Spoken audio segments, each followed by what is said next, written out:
दोस्तों, अगर आप ध्यान से देखोगे तो यूपीएससी में बहुत सारे डॉक्टर्स, बहुत सारे आईआईटी के इंजीनियर्स, नीट पास होकर हुए डॉक्टर्स यूपीएससी दे रहे हैं और वो पास भी हो रहे हैं यूपीएससी में। इसी वजह से यूपीएससी की बहुत ही ज्यादा यहाँ पर कंपटीशन बढ़ गई है। पर ये आईआईटी के वो नीट के डॉक्टर और आईआईटी के इंजीनियर्स क्यों एग्जाम दे रहे हैं? तो देखो, एक तो आईआईटी से जो पास हो रहा है, इंजीनियर बन रहा है, उसको अच्छे पैकेज मिल रहे हैं, कॉर्पोरेट में ज्यादा पैसा मिल रहा है। पर जो यूपीएससी क्रैक कर जो सम्मान मिलेगा वो प्राइवेट जॉब में नहीं मिलेगा। डॉक्टर को क्या वो एरिया होता है उसमें ही लोग सिर्फ पहचानते हैं, पर एक डॉक्टर जब कलेक्टर बन जाता है तो उसके इलाके में उसका बहुत बड़ा नाम बन जाता है। तो ये कुछ वजह है, इसी वजह से इंजीनियर्स और डॉक्टर्स भी यहाँ पर खिंचे आ रहे हैं और वो क्रैक भी कर पा रहे हैं। इसी वजह से जो दूसरे आम स्टूडेंट्स है उनमें क्या हो रहा है, कंपटीशन बढ़ रहा है और डर का माहौल बन भी रहा है। और यहां पर इंपॉर्टेंट बात है, ये आईआईटी वाले इंजीनियर्स और ये नीट वाले डॉक्टर्स क्रैक ही कैसे कर रहे हैं, इस एग्जाम में बैठ रहे हैं यूपीएससी के, और वो क्रैक क्यों कर रहे हैं? और आम लोगों, आम स्टूडेंट्स में कंपटीशन बढ़ने का यही मेन रीजन है। तो जब ये अच्छे इंस्टीट्यूट से पढ़ने वाले लोग यूपीएससी दे रहे हैं तो एक एवरेज स्टूडेंट इस एग्जाम को पास कैसे करे, इसके ऊपर मैं बात करने वाला हूं। तो देखो, मैं हमेशा मानता हूं इस दुनिया में कोई भी स्टूडेंट कभी भी अकेला होशियार नहीं होता, सारे के सारे स्टूडेंट होशियार होते, ऐसा मेरा मानना होता है। हर एक स्टूडेंट, भले वो आईआईटी से पास आउट हो या किसी भी और इंस्टीट्यूट से पास आउट हो, मैं ऐसा मानता हूं कि हर एक स्टूडेंट होशियार होता है, बस उसमें होशियार बनने की जिद होनी चाहिए। अगर उसमें जिद है ना, तो हर एक स्टूडेंट बहुत ही होशियार है। अगर मैं बात करूं कि आईआईटी के लोग यूपीएससी क्रैक क्यों कर पा रहे हैं, तो उनमें एक चीज कॉमन है कि वो बहुत ज्यादा डिसिप्लिन है। उसके साथ अगर मैं बात करूं तो वो बहुत ही ज्यादा कंसिस्टेंट है अपने पढ़ाई को लेकर। जब वो आईआईटी के लिए प्रिपरेशन कर रहे थे वो, तो उस वक्त वो 10-10, 12-12, 14-14 घंटे हर दिन पढ़ रहे थे। तो वो पढ़ने की हैबिट लेकर आ रहे हैं और वही हैबिट वो यूपीएससी में यूज कर रहे हैं। 10-10, 12-12 घंटे पढ़ रहे हैं और इस एग्जाम को क्रैक कर पा रहे हैं।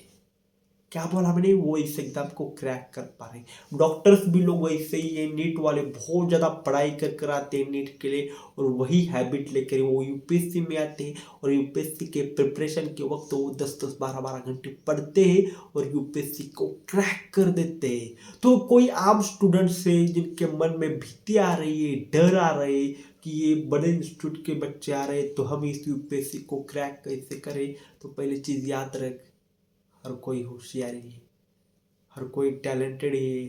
बस बात याद रख, तू भी 10-10, 12-12 घंटा पढ़ना चालू कर दे।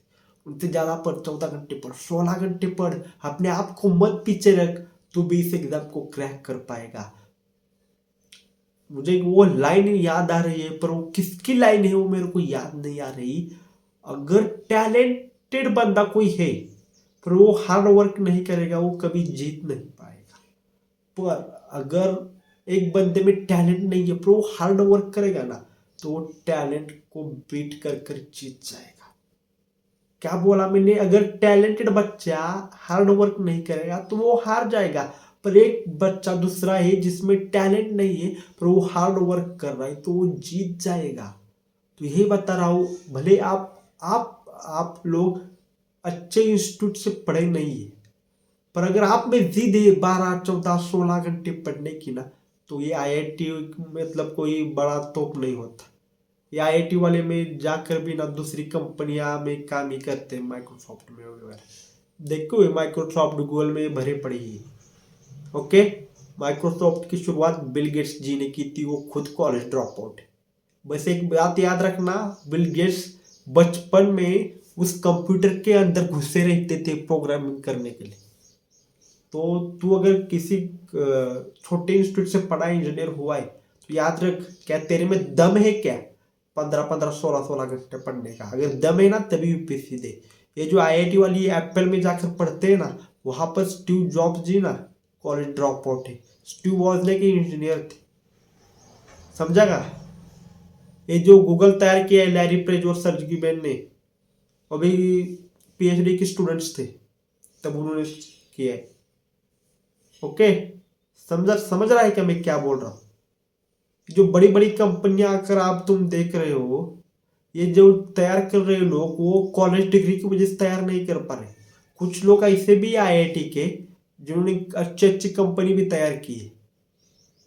तो जो मतलब इससे क्या पता चलता है, आप आईआईटी से हो या ना हो इस बात से कुछ भी फर्क नहीं पड़ता। फर्क इस बात से पड़ता है कि क्या आप में जिद है। तो आप यूपीएससी तो एक छोटी चीज है, आप एक $multi-million कंपनी खड़ी कर सकते हो। क्या बोल रहा हूं मैं? यूपीएससी एक बहुत छोटी चीज है, आप एक $multi-billion की कंपनी बना सकते हो। बस आपके अंदर जिद होनी चाहिए उस चीज को करने की, उस चीज को करने की। तो ये आईआईटी के बच्चे आ रहे हैं यूपीएससी देने के लिए, ये नीट के बच्चे आ रहे हैं यूपीएससी देने के लिए, तू क्यों डर रहा है? अगर डर रहा है ना, मत कर, मत कर, छोड़ दे, छोड़ दे, तू अभी छोड़ दे, इसी वक्त तो छोड़ दे। डर कर कुछ नहीं मिलता जिंदगी में डरने वाले को। अगर तेरे को यूपीएससी क्रैक करना है ना, तू अगर तू एवरेज स्टूडेंट है ना, तो याद रख तेरे को 15-15 16-16 घंटा पढ़ना पड़ेगा। अगर तू पढ़ने के लिए तैयार है तभी यूपीएससी की प्रिपरेशन कर, वरना मत कर। सीधा बोल रहा हूं, क्योंकि ये जो बच्चे आईआईटी में गए हुए, जो नीट कर पास हुए डॉक्टर है ना, वो बहुत खतरनाक बच्चे हैं। वो हर दिन 10-10 12-12 13-13 घंटे पढ़ेंगे और यूपीएससी क्लियर करेंगे। तो तू अगर सच में करना चाहता है ना एवरेज स्टूडेंट होने के बाद, तो याद रख तेरे को बहुत बड़ी जंग लड़नी पड़ेगी और तेरे को 14-15-16 घंटा पढ़ना पड़ेगा। नहीं तो ये जो बड़ी मछलियां है आईआईटी की और नीट की बच्चों की, ये तुम्हें कभी भी यूपीएससी क्रैक करने को नहीं देंगे, क्योंकि वो बहुत ज्यादा कंसिस्टेंट है, वो बच्चे बहुत ज्यादा डिसिप्लिन है। तो तू अगर एवरेज स्टूडेंट है ना, तो तेरे को भी यहाँ पर डिसिप्लिन लाना पड़ेगा, तेरे को भी यहाँ पर कंसिस्टेंट बनना पड़ेगा और उन आईआईटी और नीट के बच्चों से ज्यादा पढ़कर तेरे को आगे जाना पड़ेगा। अगर तू ये नहीं करता ना, तो सीधा बोल रहा हूं, मत कर प्रिपरेशन, मत कर प्रिपरेशन, क्योंकि तू नहीं कर पाएगा बच्चा।